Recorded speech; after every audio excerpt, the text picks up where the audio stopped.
My name is Margot Landman. I am Deputy Vice President for Programs at the National Committee on U.S.-China Relations. Joining me today is James Millward, Professor of Intersocietal History at the Walsh School of Foreign Service, Georgetown University, where he teaches Chinese, Central Asian, and world history. He also teaches at the University of Granada in Spain. Our subject today is what is happening in Xinjiang. Jim, thank you very much for speaking with us today. Thanks for having me. Let's start with a bit of history, given that you're an historian. Could you provide some context for recent developments in Xinjiang? Yeah, well, that's a dangerous question to ask a historian because the context could go back a long way or a short way. And I guess I'll pick a medium point to start with. I think one way for listeners of this and watchers of this to think about it, we're all aware of the Qing Empire, I believe, that preceded the Republic of China and the PRC. So in the early 20th century, a bunch of these early modern empires fell apart, right? The Habsburg Empire in Europe, the Ottoman Empire, the Russian Empire, and the Qing Empire. And in each case, that collapse was followed by a lot of ethno-national turmoil, right? And struggles for control over territory and so on. And that was the same case in what's now Xinjiang. And in the course of that time, the Kuomintang nationalist government of China was trying to make claims on the region, but didn't have really much power on the ground or influence on the ground until the 1940s. The Soviet Union was in there with influence. There were various warlords. There were Hui Muslim groups and Uyghur groups and so on. And this is when those two attempts to create Eastern Turkestan Republic happened, one in the 1930s, one in the 1940s. And in the 1940s, this state in northern Xinjiang, the Eastern Turkestan Republic, was really pretty viable, but it had lots of Soviet support, right? So it was propped up by the Soviets, and it had military support from the Soviet Union as well. But in 1945, it had been fighting against Kuomintang and other forces in the south of Xinjiang, and it was pretty much at the gates of Urumchi. And then in the negotiations leading up to the end of World War II, the US influenced the Kuomintang and the Soviet Union influenced the Eastern Turkestan Republic, and they made a deal. And the deal was pretty much to split rule over what is now Xinjiang. And a condominium was put into place. It was called Xinjiang. There were representatives of Uyghur interests in the nationalist parliament, but there were party and Uyghur elements and influences all around the Xinjiang region. And that continued right up to 1949, when, of course, the nationalists lost the civil war against the Chinese Communist Party, and there was a changeover. And at that point, the Soviet Union seems to have made a deal with Mao. It's not exactly clear what happened, but the Kuomintang handed over control of southern Xinjiang to the PRC, to the CCP army coming in. And they really just sort of handed over the keys. It was a peaceful turnover. And 80,000 Kuomintang troops that were stuck there in the region surrendered, and they were settled there in Xinjiang. And that's the core of what we now know as the Xinjiang Production Construction Corps, or the Bingtuan.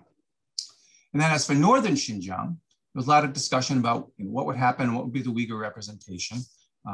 And the Turkic leadership of what had been the Eastern Turkestan Republic got on a plane in Almaty to fly to the People's Consultative Congress in Beijing. And that plane went down.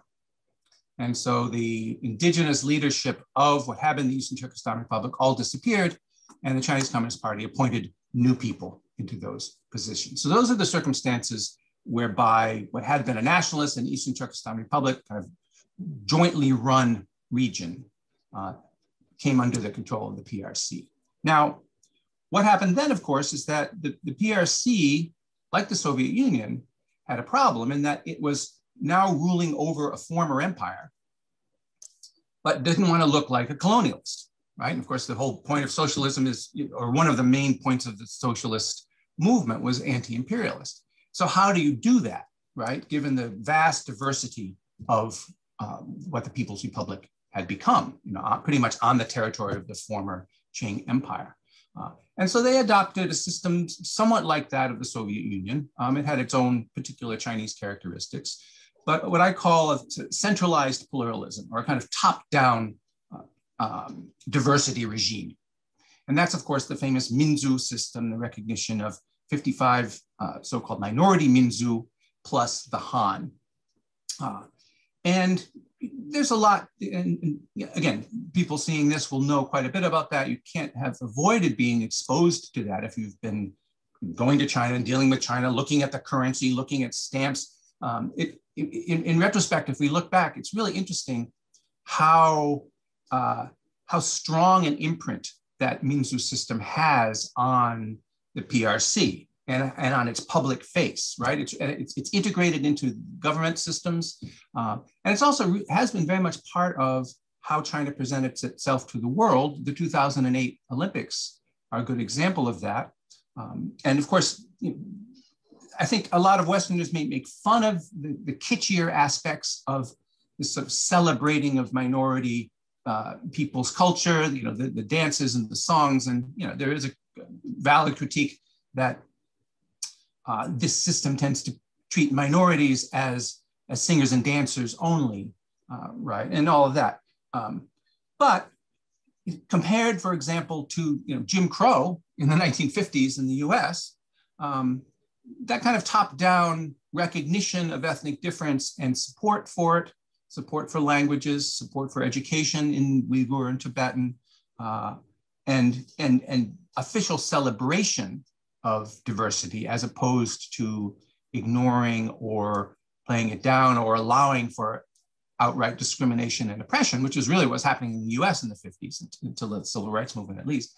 Not so bad, right? So in the 1950s and the 1980s, that was really the golden age for how this PRC system of diversity management or multiculturalism worked. And it worked fairly well.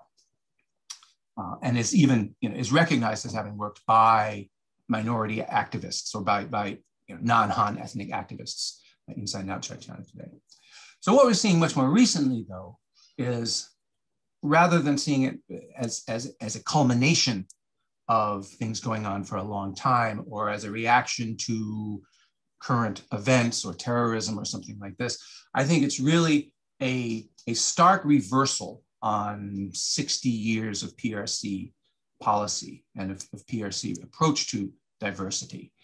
And that's why we're seeing such horrific things happening. And really, I think that's why we're seeing the global reaction to it.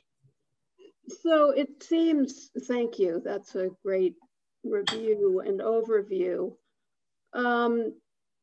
If we look back over the past 20 years, it seems that there was a fairly sharp turn in Chinese government policy towards Uyghurs after the September 11th, 2001 attacks in the United States and President Bush's quote unquote war on terror, which played out in China in very specific ways.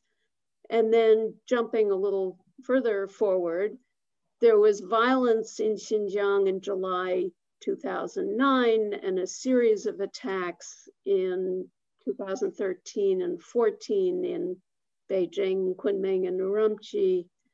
How does all of this fit together and bring us to the current policies? Mm-hmm. So I think to understand all of that, it's important to rectify the names, right? As Confucius would tell us. In there was indeed a change in rhetoric, a change in messaging about Xinjiang after 9/11. I see that less so a change in policy, although it corresponded with crackdowns that had begun actually in the 90s and more concern about Islam as a possible source of trouble then. But after 9/11 and the US rollout of global war on terror, really as a rubric of US foreign policy, that provided a great opportunity to the CCP leadership, as it did to authoritarian governments and other governments elsewhere, to cast separatism, to cast any dissent or differences from central government policy in Xinjiang as terrorist. And so that, I think, as it happened in many places, is kind of a self-fulfilling prophecy in that, or a cycle of repression, response, and more repression to that, or repression, resistance, repression, I think it's called. And so, for example, there was cracking down on expressions of Islam, in fasting at Ramadan, women veiling, beards on men, even before the recent actual illegalization of those behaviors. They were being discouraged by the state earlier on. And then any reaction to that then is seen as religiously inspired resistance or potentially terroristic. So 9/11 was a turning point there. But I think the real big watershed, as you said, was the Urumchi Riots of 2009.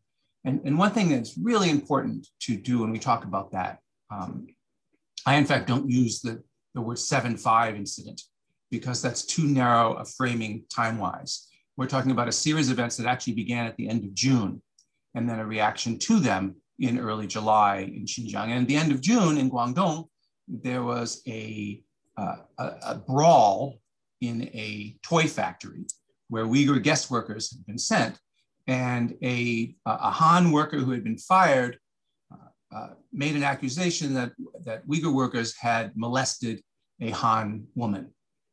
It was untrue, and he later admitted it was untrue. But in the panic and the uproar that ensued after that, a bunch of Han workers went into the Uyghur dorm, and the fight broke out, and at least 2 Uyghur men were beaten to death. And it was very prominent and videoed, and the videos circulated widely. So the protest march in early July in Urumchi was to protest that event and to protest the public handling of it, because the initial response by the party and by officials in Guangdong and the police was to cover it up. And there was a lot of belief that, in fact, more people had died. No one had been arrested yet. And so one draws these parallels only very cautiously, but in many ways it was quite similar, I think, to the George Floyd events followed by the Black Lives Matter protests, in the sense that the protests were in response to a previous death of someone. In this case, not directly under the hands of authorities, but in this factory brawl. When that protest was repressed in Urumchi, it turned violent. There was rioting, and the images that are still available and that were widely broadcast over Chinese media were mainly of Uyghurs attacking Han parts of town. But there were also attacks by police and the paramilitary police, that is the armed police on Uyghur areas. There was machine gun fire through the night, as reported by foreign reporters and scholars who were there. And certainly many more killed than the official numbers indicate, and many more Uyghurs killed. And it was followed by a crackdown in which many Uyghurs were disappeared or arrested, and some were executed as well. So that is a watershed, definitely raising the tensions, but it's not talked about generally, I think, in an accurate way. What was not really common, not nearly as common as the general media narrative, and I don't just mean Chinese media, I mean global narrative, would imply or would suggest, is what we would recognize as terrorism. And by that I mean attacks on random civilians, religiously motivated perhaps, or at least to make a political point. This kind of random violence like this, as opposed to unrest, which sometimes becomes violent, but against police or organs of the state or official offices, that kind of thing. And both of those has been going on, but the terrorism has been much less common. Now, obviously, it gets a lot of attention, and rightly so. And you mentioned those 3 or 4 events in 2013 through 14. in Kunming, in Beijing, and a couple in Urumchi. And they are very horrific. The problem is that the PRC calls any resistance, any dissent, any march, and indeed any of the kinds of things which they would call a mass incident elsewhere in China, they call it terrorism in Xinjiang. I think within China and within the party system, as they talk about it, and I do think there's a certain amount of people believing their own propaganda, that Xinjiang seems to have been this tremendously unstable, dangerous kind of place. I think if you look at it somewhat more dispassionately, which is of course hard to do when you're talking about terrorism, but if you look at it that way, you see that the actual numbers of terrorist incidents are low. The kind of incidents which might in fact happen anywhere in China are much more frequent. But what the difference is the policies to deal with them and the way in which the state defines them. So that brings us to approximately 2017, when there seems to have been a pretty sharp change in approach to Uyghurs and other, in your writing, you call them indigenous people rather than ethnic groups in Xinjiang. What has happened and why? Yes, let me quickly on indigenous people. Not everyone agrees with that term, including many Uyghurs. They don't like the term for various reasons. Some would even say they're natives of East Turkestan. They're not indigenous to any place else. The PRC denies that they have any indigenous people at all because they see indigenous people meaning formerly colonized people, which is not literally what the word means. I don't like to say, 少数民族, right? Minority peoples. But to me, it just seems odd to say that Tibetans are a minority in Tibet, even if or Uyghurs are a minority in the Uyghur region, even if they are actually numerically so. And in fact, the people who do, post-colonial studies and that kind of thing will point out that our whole notion of majority and minority really only comes from the nation state system, when suddenly there is supposed to be one people who are supposed to be there and everyone else is not supposed to be there, or something like that. Anyway, so I'm sorry, I've now completely forgot what your question was after that. So policy changed in 2017. Right. Why? Yeah. So a series of things happened from around 2015 on, and under Xi Jinping's regime. Xi Jinping moved the Ethnic Affairs Commission from the government to the party. And he moved the Religious Affairs Commission from the government to the party. They're in the, I think, United Front now. So he was centralizing control over religion and over ethnicity. And there had also been, really since the fall of the Soviet Union, but picking up in the 2010s, discussion within the party, discussion in academia, discussion in think tanks about the so-called second generation Minzu system, or second generation ethnicity policies in China, the need for them. And this had been an ongoing discussion simply because one interpretation of the fall of the Soviet Union was that it had fallen apart because it had supported nationalities, and that was dangerous. And so rather, we used to talk about, and they still do, this is still the slogan, Minzu Tuanjie, the unity of the nationalities. But new terms came into this discussion, mingling and fusion. And the anthropologist Ma Rong began talking about a need for following what he called American style Minzu policy rather than that of the Soviet Union, and by which he meant the melting pot. But anyway, that shift had been percolating around, and it was a remarkably open conversation, really, in 2013, 2014 or so. Xi Jinping weighed in at a speech and made a couple of points, one of which with regard to Xinjiang, and this is at the first Xinjiang Work Forum. And one of those was to say, in effect, that our economic approaches, material approaches to resolving the Xinjiang problem had not completely worked, or had not worked. And so the party needed to implement spiritual solutions as well. And this is that pair of terms, the Wuzhi and Jingsheng, right? So and has Marxist overtones, right? So whether it's the fundament or the superstructure he's talking about. And so that was a rather vague and seems sort of theoretical sort of comment at the time. But what it presaged was this shift towards psychological and cultural and re-educational approaches to try and change people's thinking. And I think it really marked a shift to an assimilationist approach.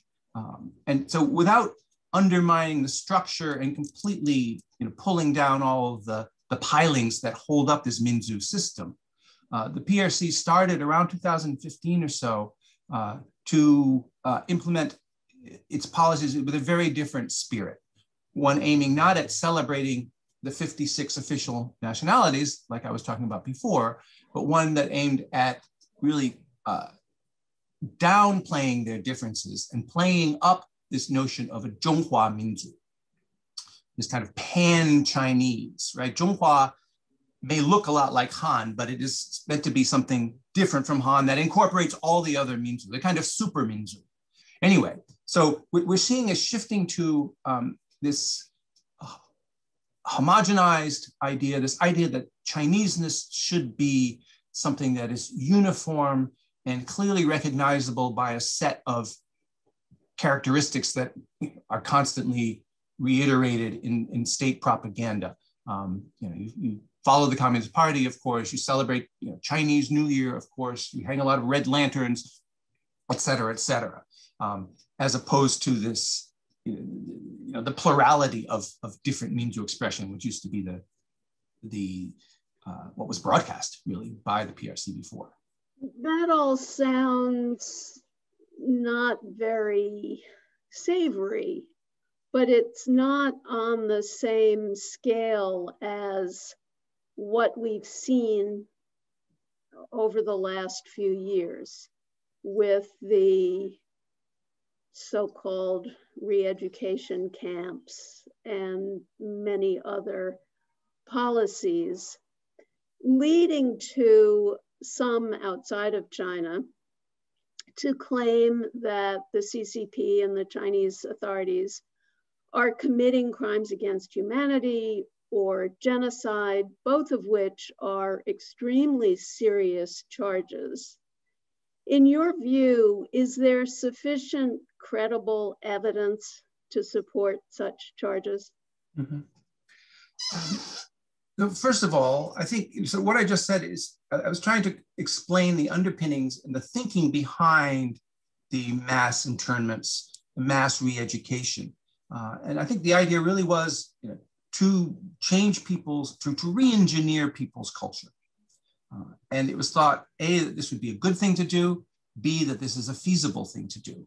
And whether everyone believes that implementing these policies all up and down, I don't know. But I think that's really the explanation for, and much more than counterterrorism, much more than vocational training, this idea of 教育转化, educational transformation, is really a kind of ethnicity transformation that they're achieving, or that they're trying to achieve here.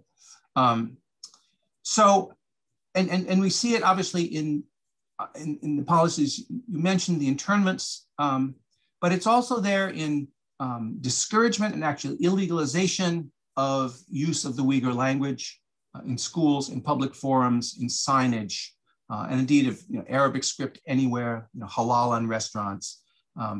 It's there in the still undertold story of massive destruction of physical cultural patrimony in Xinjiang, of ancient mosques torn down, of cemeteries. This is particularly cruel, of Uyghur cemeteries bulldozed again and again and again, and these can be seen through satellite photography. The burning of books, all of that kind of thing. Many, many examples of that. And so that's the sense in which it's, it literally is an effort to eliminate this, this ethnicity root and branch that has, come up to and sometimes gone over the edge of, of trying to achieve, biological as opposed to psychological and cultural extinction. And the reason I say up to the edge and sometimes over is because it's been accompanied by policies incentivizing mixed marriage, and beyond incentivizing, actually coercing marriage of Uyghur women to Han men, which we've seen. The birth control policies that are, of course, extended across the entire People's Republic of China, but they've been extremely zealously implemented, particularly in the last few years, as some studies have shown. And the actual birth rates, because of those policies, and also because simply the people who were incarcerated, have gone way down. And of course, when you put 1 million or more people in prisons or prison camps, in those kinds of carceral situations, under the control of guards, many of these guards, in fact, undertrained, recently hired. And it's a classic situation in which you get massive abuses. You get torture, you get rapes and sexual abuse. I mean, this will happen and has happened everywhere you have this kind of situation, right, of mass confinement. And so those are the ways in which you've sort of gone over the edge into, as I say, sort of physical genocide kind of territory. I'm not really that interested in arguing, sort of, is it or is it genocide? I mean, the people have sort of different definitions. There is an official UN definition with several criteria, the bulk of which seem to me easily met by what's been going on. But I think the question is, what are you going to do about what we know is going on? And are you going to do something different if you call it genocide than if you don't call it genocide? And I'm not sure anyone would, because what's going on, regardless of what you call it, is horrible and requires some kinds of response and certainly attention to that. Crimes against humanity is a different set of definitions, and they're very clearly being met. And again, there are ample reports, lots of evidence for all of this from multiple independent sources that have been looked at by different governments, but not just governmental sources, by independent scholars, by media organizations from all over the world have seen all of this, by testimony from Uyghurs and Kazakhs and Uzbeks, others who've come out of there. And their stories are become a relatively small number of stories given how many people are involved, but they dovetail in interesting ways, but they're not absolutely the same either, right? So it's the kind of thing you'd expect from similar policies implemented over the entire region by different local officials and so on. So anyway, the evidence for all of these things is very, very strong. And anyway, I won't talk about the arguments. There are certain groups, unfortunately, I suppose we can call them the far left, I call them the faux left, that are trying to argue that this is all a great hoax perpetrated by the Trump administration. And I'm certainly no fan of the Trump administration, but they did not come up with this. In fact, they tried to kind of play it down for a year, unfortunately, before finally deciding to begin to do something about it. We're running out of time, but I do want to ask you what you think we, and I'll define that in a moment, should be doing about it. And we includes the US government, like-minded governments, individuals. What do you think of a potential boycott of the 2022 Beijing Olympics? Other measures that might be taken to register dismay, at least horror, whatever term we should use, at what's going on in Xinjiang. Mm-hmm, mm-hmm. Well, let me start with the U.S. First of all, there is a broader context to all of this, and it's very hard, given the level of atrocities that are going on in Xinjiang, to compartmentalize that at all, and it seems very cold to do that. And I don't think it should be backburnered or sidelined at all. But one does need to, the US does need to continue to do things and to interact with China one way or another, right? And I think there are some of the policies of the Trump administration which should be redressed. That is, the US should back off from some of those policies without waiting for a tit for tat from China, without using them as bargaining chips just because they're there on the table already. They shouldn't have been put on the table. One of those is visas, student visas, and the kinds of constraints on academic and cultural exchanges that have been put in place.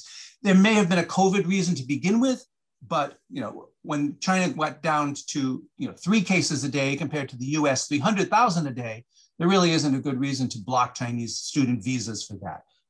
Anyway, the consulates need to open up and start processing student visas from Chinese for the fall, not because we need to bring Chinese students here to turn them into ambassadors of Americanness, right? That's not the reason, but we just need to be open to have these other kinds of conversations, and to take advantage of what is a U.S. comparative advantage in the education field. So I think that's very important.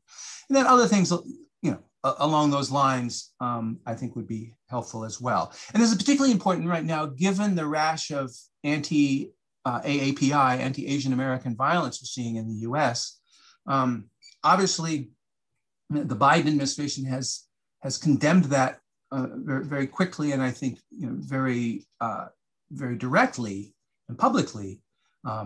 But I know from what's going on in the Chinese language social media, these things are too easily put together, right? So the Americans condemn China for genocide, and a poor old woman is attacked on the street in New York, right? Those things are impossible for everyone to separate apart. And so US policy needs to bear that broader context in mind and be separating them apart that way.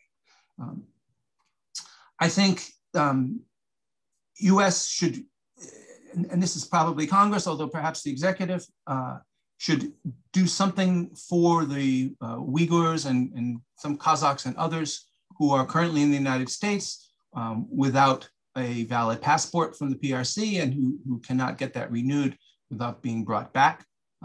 Those who are seeking asylum or other kinds of protected status. We can do that very, very quickly. It's not very many people, and it should be done, if only to put US money where its mouth is about these things. The sharper policies, particularly the targeted ones involving Global Magnitsky, some of the entities list signaling, some of the sanctions on individual officials in Xinjiang. I think these have been very effective, not in directly causing economic pain, particularly, and not necessarily even in causing the same kind of political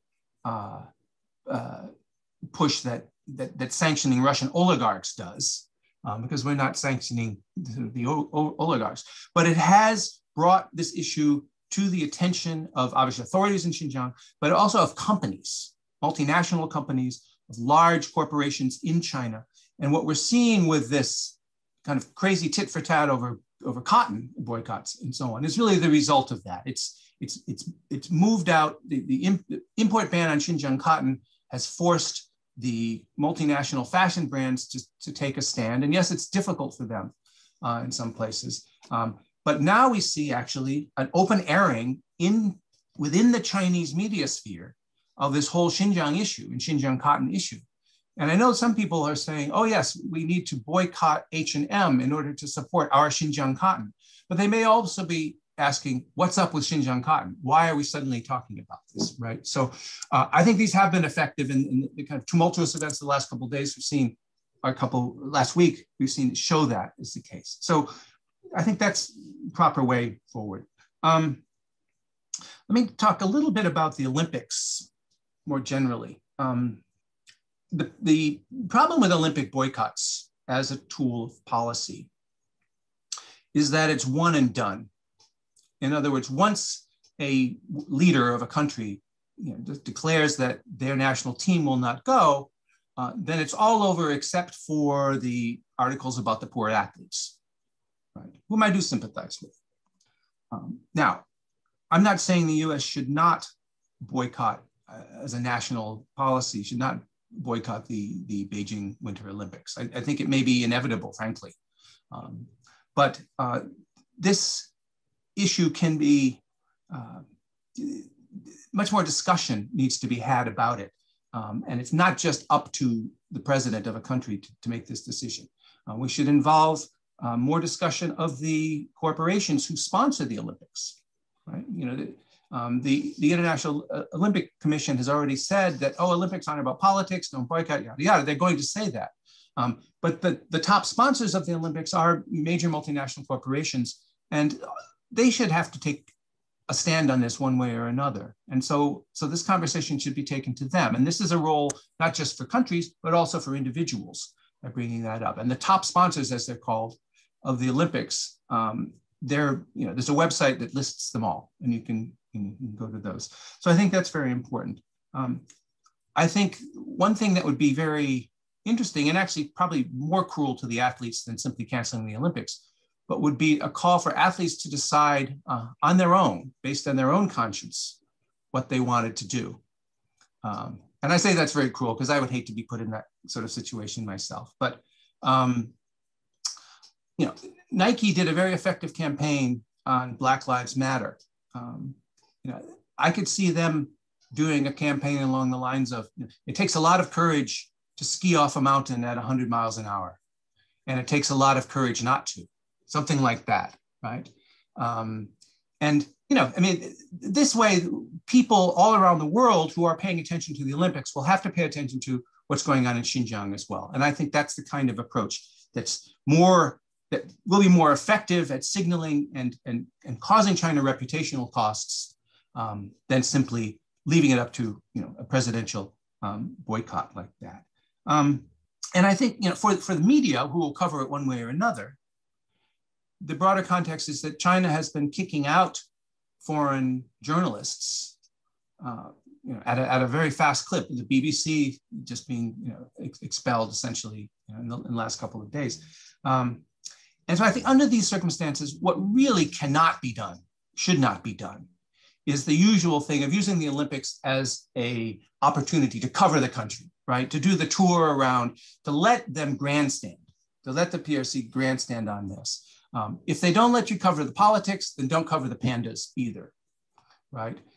Don't cover the opening ceremonies, don't cover the closing ceremonies, cover the sport, not the country.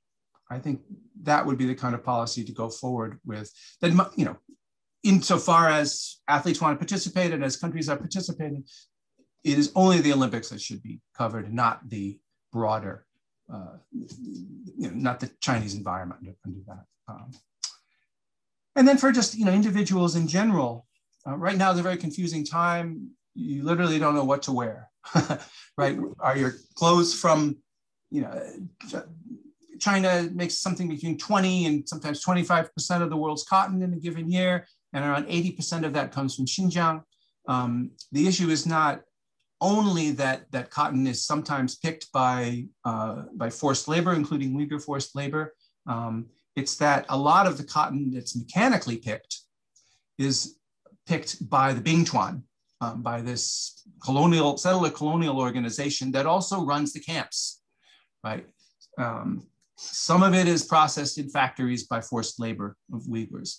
Other it is processed in factories that are built by local administrations that run a camp down the road. It's a very complicated situation. So I'd say the most important thing for people to do is to signal their concern that they don't want to be wearing clothing or using electronics that are assembled or anything that associated with this gulag and its surrounding penumbra of administrations and companies. And that's a tough call, but it needs to become, and the point of that is then this message, as is already happening with cotton, you know, we get the companies themselves to be begrudging, that is multinational companies themselves to be begrudging ambassadors bringing this message to their Chinese partners, who in turn, in ways that I don't claim to completely understand, and it's not clear how much influence they have, but